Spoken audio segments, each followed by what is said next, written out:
Hi, Abby. Kim Hart here. I really enjoyed your discussion this week about dual relationships. Thought you did a fantastic job, and I really appreciated and enjoyed all the examples you gave. I especially liked that you talked about the car example and how it's easy to enter into a dual relationship and not even realize you're doing so. In reading our text with Remley and Hurley, I also found a passage in there that talked about how you might not even realize it because there are no danger signs to entering into this relationship. Something as simple as, like you mentioned, going to a car dealership or car repair shop when you're having an issue and then finding you're dissatisfied, and then your client is someone with a power situation over you.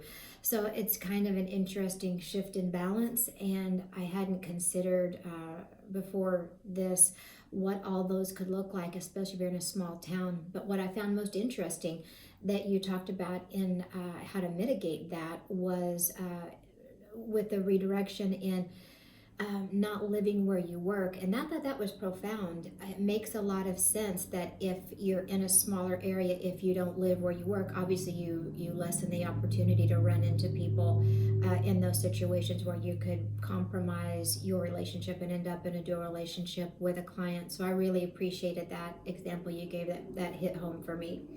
I had read an article with Woodward and Grimes 2019 in Research Reflections on Dual Relationships and Counselor Supervision.